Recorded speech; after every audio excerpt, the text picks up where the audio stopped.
Failing your exams? Stop. These 8 secret techniques from a seasoned pro that has failed and got back up made me realize that either I can continue to lay there or again, get back up. So I chose to get back up. What's going to be interesting, point number 4 will really blow your mind. Are you ready to ace your test? Let's dive in. I love this quote by Napoleon Hill. He says, whatever the mind can achieve, whatever the mind can conceive and believe it can achieve. You mind if I share a story with you, family? It was August 30th, 2014.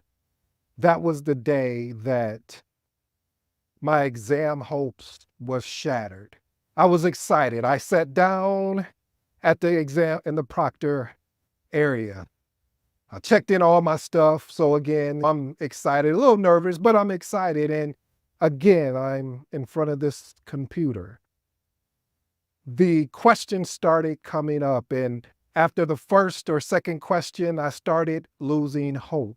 I started losing myself. Hey, let me just be honest with you, family. I just knew it was over with because I didn't know any of these questions that they was asking me from the CAPM. And I continued to go through it and go through it. And then afterwards, I got my feedback, or you should say my score. And it said in big bold letters, unfortunately, you did not pass. And that hurt. That hurt so much, family, because I know I made the commitment. I know I wasn't just interested. I know I did the actual work to be where I was at, or did I? So then I had to ask myself, what am I going to do? Am I going to lay down and just say, hey, maybe everybody was right. The CAPM exam is hard. Maybe everybody was right. The PMP exam is hard. Nobody really passes these things. But I made it up to myself. I made it in my mind. I said, you know what? We have to do this again. We're not going to try. We're actually going to do this again. And so I went through the whole process again, studying. And what I did different this time is I put up on all my doors and windows, I should say bathroom, and put up there the date I plan on passing, which will be December 27th, 2014. Yes, almost 4 months from the date that I had that epic fail. Family, I sat down, more confident than I ever was. I didn't care what the outcome was at this point because I knew I didn't think that I did the work. I sat down, took the test, and I got the feedback. It said you passed. I was so excited. I was elaborated, or I should say, I was so motivated to the fact that anything is possible. That's why I went and gave you that quote by Napoleon Hill. I share this story with you today, family, because there's a lot of people out there that are struggling with their mindset of passing the exam. They're listening to internal and external thoughts. External thoughts of people telling you, hey, PMP exam is truly hard. Most people don't pass it on their first try, maybe even their second. Maybe they have to sit out a year. Then the internal piece is, I never really done well at exams, especially when I was in school, I wasn't doing well at exam. When it came to the SAT, ACT, whatever exam it was that you put in the work, and seeing people didn't have the success that you believe that you deserved, I ask you and I question you is, what are you going to do? In today's episode, we're going to talk about 8 points in which, if you are getting ready to take the CAPM or the PMP or the ACP exam or just any exam in general, I'm hoping that one of these 8 points will arrest your attention in a way that you will realize it's important never to give up. I know it sounds like a cliche, but it's not a cliche. You have to continue to put in the work. You have to be committed and not interested. I'm going to talk about the sacrifices that you may have to make. And if you're willing to pay attention, jump in the passenger seat with me and take this ride. Let's get to work. Point number 1, understand your why. See, when I failed that first time on that CAPM exam back in August 30th, 2014, I said, why am I doing this? I had to sit down after the exam and clearly define, why am I doing this? Was I doing it for more money, to get more money? Was I doing it to get a better job? Was I doing it for self-gratification? What was my why? And I realized my why is because I was always told, or my results that came back told me that, hey, you're not really a good test taker. And I wanted to prove not just to myself, but to the world. I am an exceptional test taker. So I challenge you, family, is that write down your why, because you're going to have moments where you're not even going to want to study. You're going to have moments to question, why are you even doing this? That why is going to be your motivator. Is it for family? Is it for personal reasons? Understand and unpack your why and then connect those study efforts to that why. Let's move on to point number 2. Message. Anytime I say message, if you're new to the episode, this is a point you want to lock in. You want to pay attention, because I'm going to say something that may seem common sense, but they always say common sense can be taken lightly. Point number 2, eliminate distractions. One of the things I talked about in a previous episode, I talked about the ability to sit down with your family and friends and say, hey, I am about to go on a journey. This journey is going to consist of us not really spending time together. This journey is going to consist, don't call my phone and say, hey, do you want to go and hang out here? Hey, do you want to do this? Hey, I'm unavailable. You reached me at the right time, but you got the wrong number.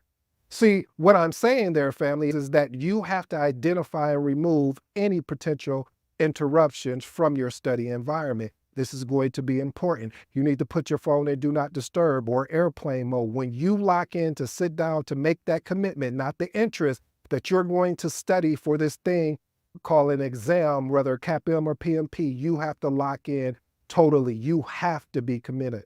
So turn off your notification.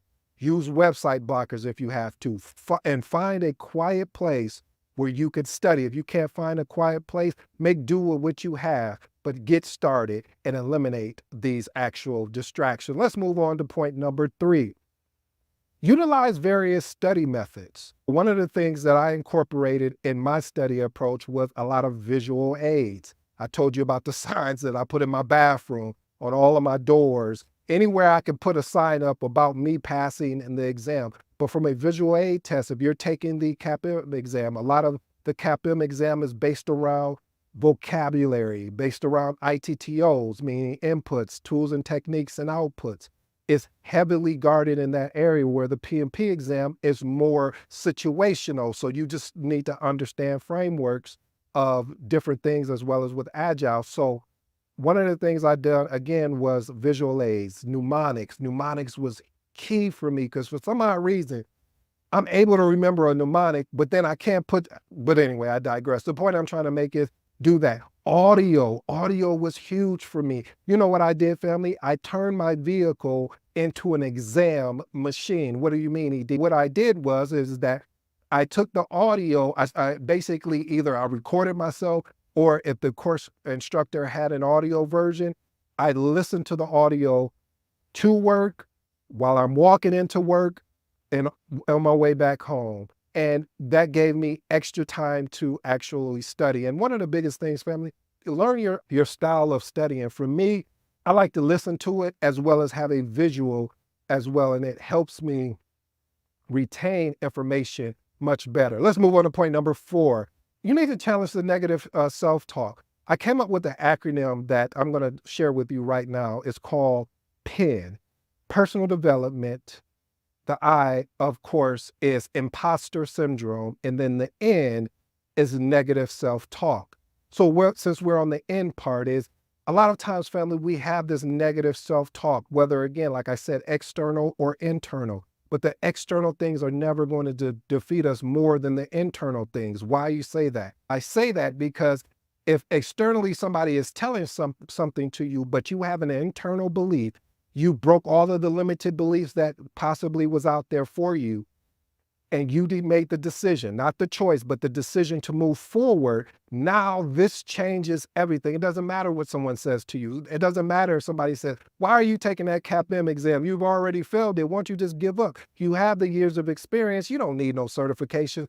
All of that is negative self-talk, because once that information gets inside of you, or you believe that, now you start repeating back what you just heard. So again, family, practice having the ability to negate that negative self-talk. And I did give you the P and the I, which was personal development and imposter syndrome. Let's move on to point number 5.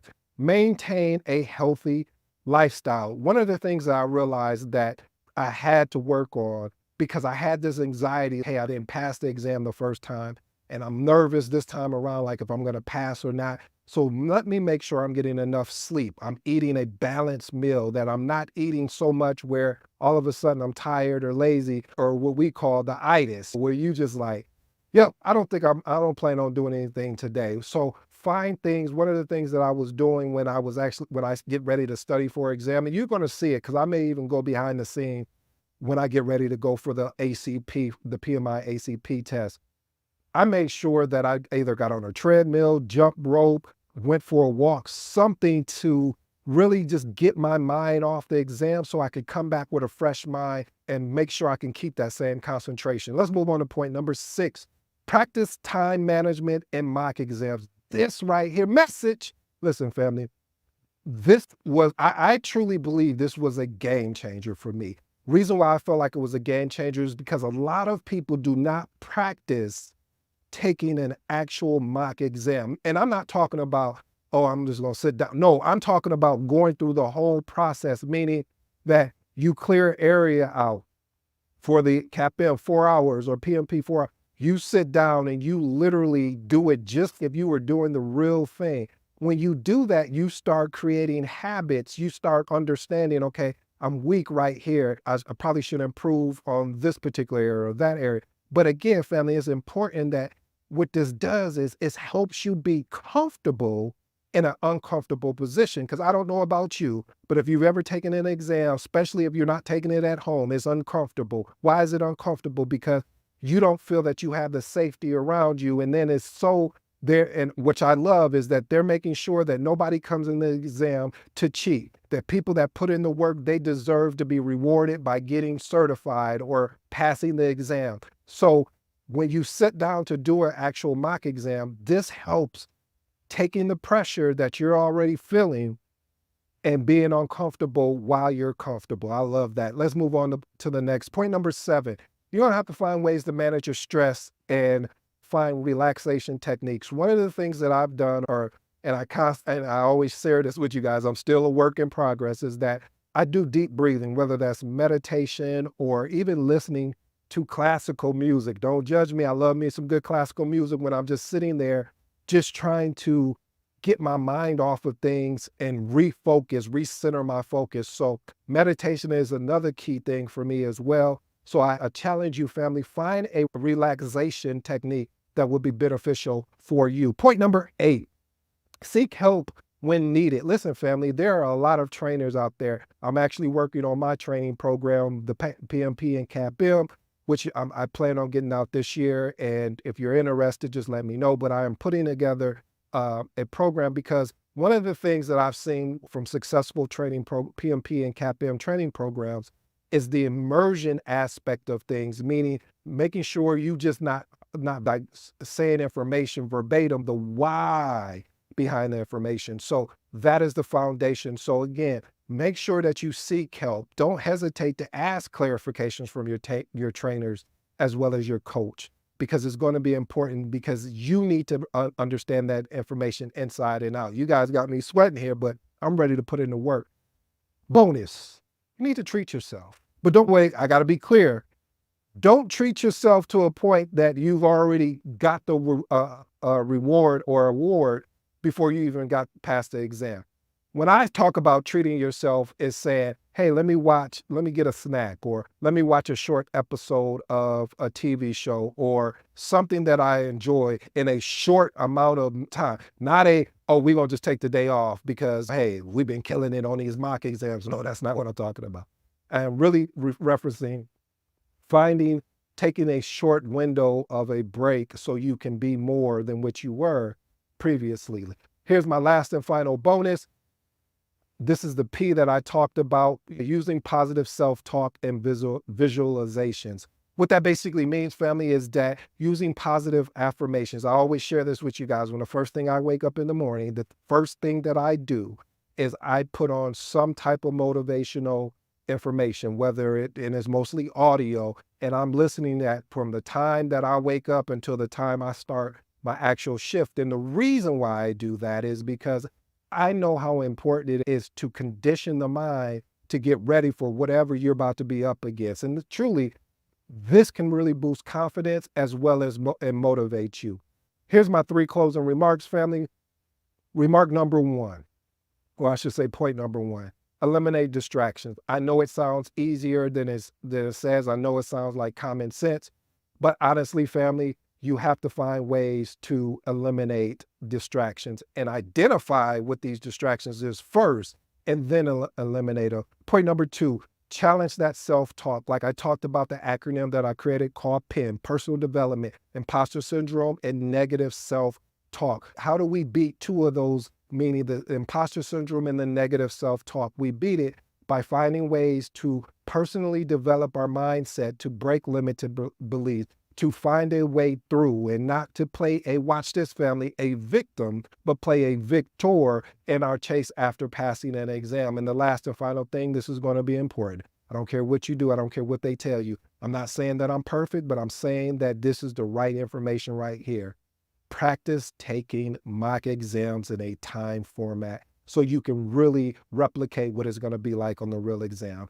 Family, I hope you enjoyed today's episode. I go by the name of ED. This has been really great. I hope one of these points resonates with you. And if it does, tell me which points you like the best. I'm out.